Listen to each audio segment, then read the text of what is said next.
Atau yang lain dipersilakan, monggo.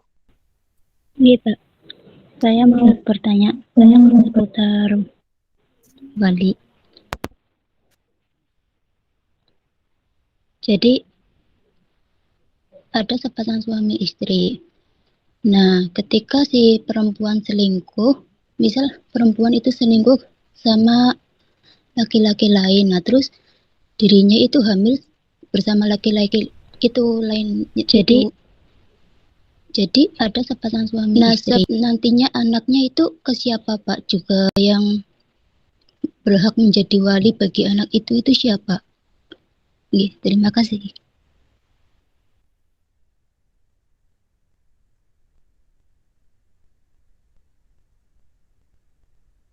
Langsung dijawab, Mbak.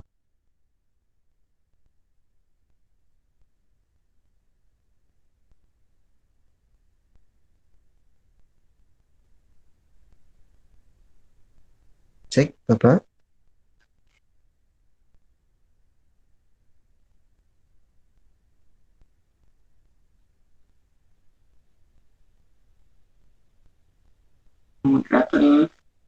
Mohon maaf, jamaah, ternyata Bapak Munawirnya keluar, mungkin ada kendala di sinyal. Jadi sembari menunggu barangkali ada yang ingin ditanyakan lagi, nanti saya catat dan sampaikan ketika nanti Pak Munawir sudah bergabung kembali. Cek sudah kedengaran Fauzan? Cek 1, 2, 3 sudah Iya, kedengaran? sudah Pak. Oke. Sudah, Pak. Dari Fatonatul Khomisah ya. Eh, apakah kalau seorang perempuan yang sudah menikah itu selingkuh, terus hamil, melahirkan, nanti anaknya nasabnya kemana? Maka secara fikih itu nasabnya tetap kepada suami yang sah. Jadi besok ketika nikah, misalnya anaknya ini perempuan, itu tidak kemudian walinya itu laki-laki yang menyelingkuhi itu. Bukan. Nanti kan malu semua dong. Loh, suaminya A kok yang jadi walinya si anak B. Kan bakal heboh nanti. Tapi secara hukum memang tetap nasabnya ke suami yang sah ya, khomisah. Suami yang sah. Secara fikih tetap ikutnya ke suami yang sah. Jadi nanti yang menjadi wali bagi si anak ini itu ya suaminya, ikut suami yang sah itu. Nah kan khomisah. Ya harus DNA dan macam-macam kan. Ikut suami dari ibunya itu. Alumni yang sharing itu ternyata dia tidak sengaja itu melihat HP suaminya itu ada chat dengan seorang perempuan mantan pacarnya. Dan ternyata di HP itu yang dibaca oleh si istri ini itu diketahui bahwa suaminya itu sebelum menikah dengan si cewek ini, si cewek yang sharing ini, itu ternyata sudah pernah hubungan suami istri dengan mantan pacarnya, yang mantan pacarnya itu sudah punya suami saat itu. Lah, yang dia sharekan itu, saya gimana ya Pak, kok suami saya ternyata sudah dalam tanda petik nggak berjaka lagi. Nah, misalnya si suami ini yang selingkuh dengan mantan pacarnya, tapi selingkuhnya sebelum dia menikah ya. Si laki-laki ini selingkuhnya sebelum dia menikah, tapi mantan pacarnya sudah punya suami. Terus hamil gitu kan, kasusnya ya Fatona. Maka nanti anaknya itu nasabnya masih ikut suami dari mantan pacar si cowok ini, suami sahnya itu. Itu Fatona. Jadi nanti pas akad nikah tidak perlu mengundang selingkuhannya untuk jadi wali. Ya anaknya malu dan seterusnya kan. Oke, yuk. Oke, Pak. Begitu Terima nih. kasih. Lanjut ke pertanyaan selanjutnya, ada juga di kolom chat. Ini dari Mas Sutrimo. Nuwun sewu Bapak, berkaitan dengan teknis ijab kabul saat pernikahan. Kemarin dijelaskan bahwa saksi harus bisa melihat gerakan mulut mempelai laki-laki saat kabul. Dengan adanya penggunaan masker dalam kondisi pandemi saat ini, saat ijab kabul, bagaimana hukumnya nggih Pak? Matur nuwun. Oke, ini kedengaran ya suara saya ya? Ji Pak. Oke. Kalau sujud itu kan harus 7 anggota ya yang menyentuh tempat sujud. Yang pertama kan dua lutut, terus dua lah. Kemudian dalam sholat juga ada aurat perempuan kan ya. Dalam sholat perempuan itu kan auratnya wajah nggak boleh ditutup. Wajah nggak boleh ditutup. Jadi sholat, tawaf itu wajah nggak boleh ditutup. Nah, kemudian ada yang bertanya, bagaimana dalam pandemi seperti ini Pak, perempuan sholat pakai masker?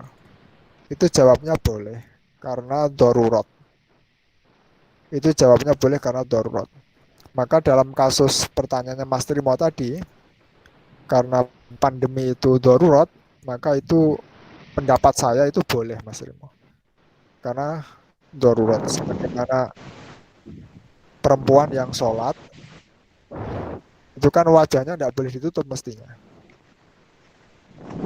Tapi karena darurat, pakai masker, sholat untuk perempuan itu boleh. Bolehnya karena darurat. Tetapi dalam kasus pernikahan ini, seandainya ada cara lain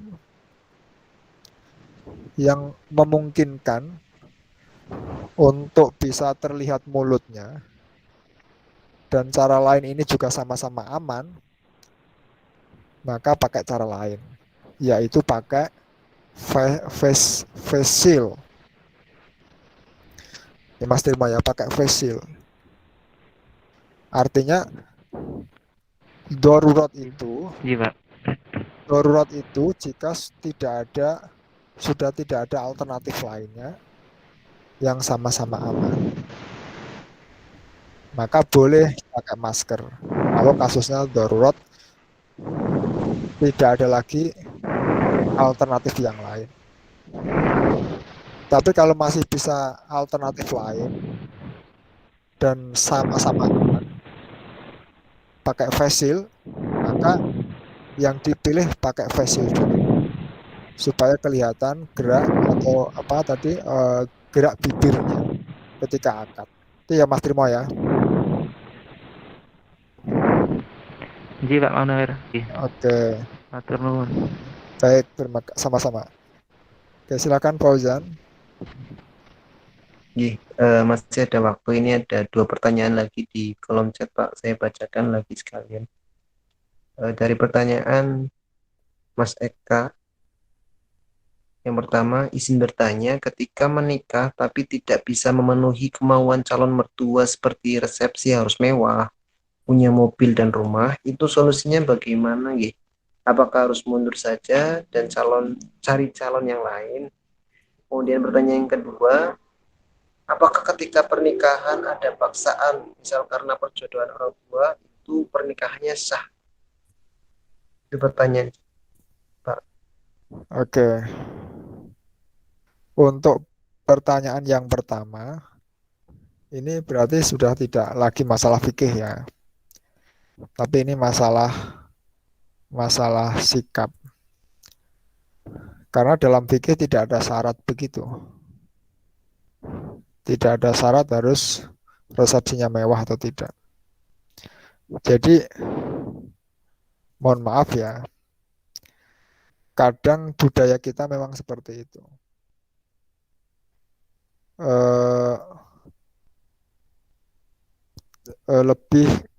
Lebih ke dalam tanda petik seremoninya kadang begitu ya. Padahal modal untuk hidup menikah itu jauh lebih penting daripada biaya itu dihabiskan untuk ini. Lah, maka pertanyaan ini sebenarnya tidak lagi masalah fikih. Ini masalah sikap. Berarti ini ya pendapat pribadi saya ya, bukan pendapat kitab fikih. Jadi kalau menurut saya, pendapat pribadi saya, sebagai begini, kalau Anda cinta kepada calon istri Anda, maka harus Anda perjuangkan. Itu poin pertama. Jadi cinta itu harus diperjuangkan. Oke. Cinta itu harus diperjuangkan. Maka ketika calon mertua itu minta resepsi mewah, maka Anda harus berjuang dulu untuk memenuhi syarat itu. Berjuang bukan untuk mertuanya, tapi berjuang untuk cinta Anda kepada calon istri Anda. Lah, kalau toh nanti Anda gagal, ya Anda mundur tidak apa-apa, atau Anda ditolak juga tidak apa-apa, dibatalkan juga tidak apa-apa, tapi paling tidak Anda sudah menunjukkan bahwa Anda sudah memperjuangkan.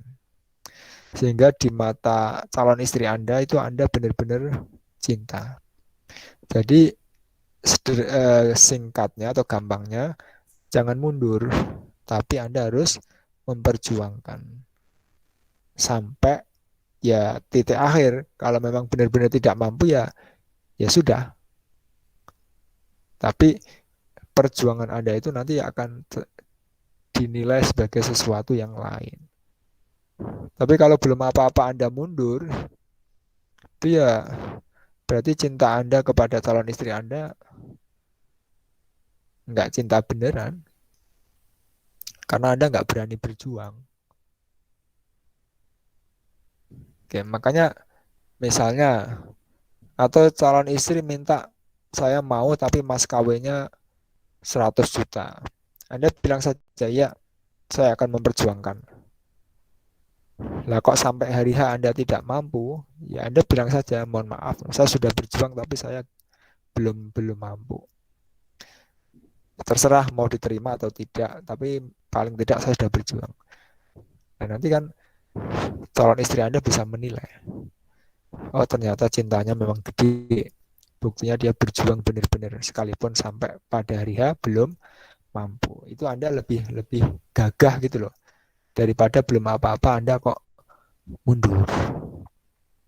Itu ya Eka ya. Jadi kalau pendapat saya harus diperjuangkan dulu.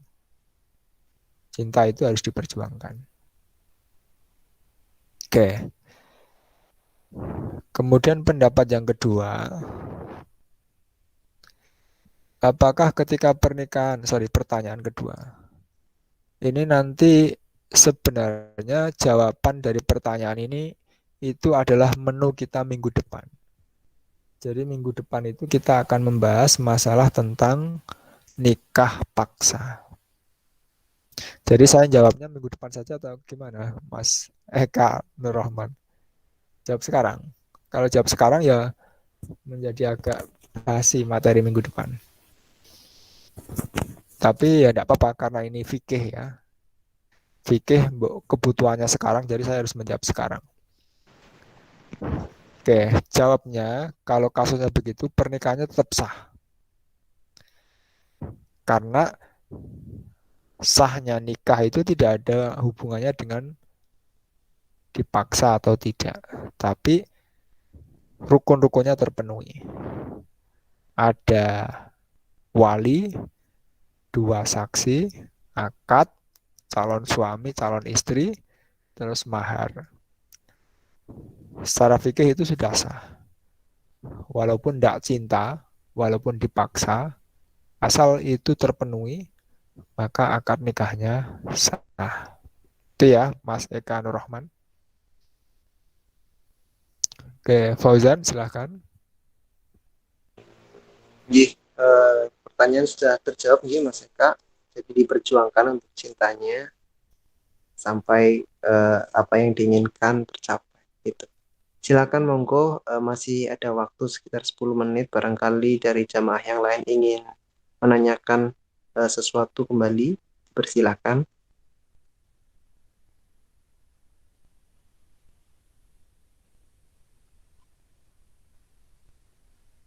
Boleh bertanya di luar dari materi pada hari ini. Monggo.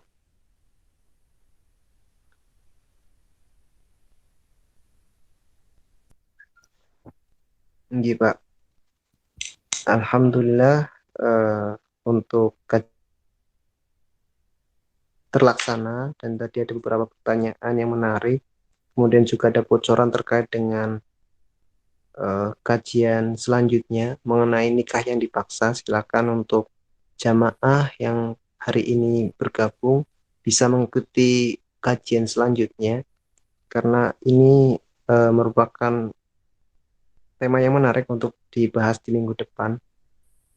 Jadi untuk jamaah yang di sini boleh mengajak kawan-kawan yang pengen mengaji bersama, mencari ilmu bersama gitu.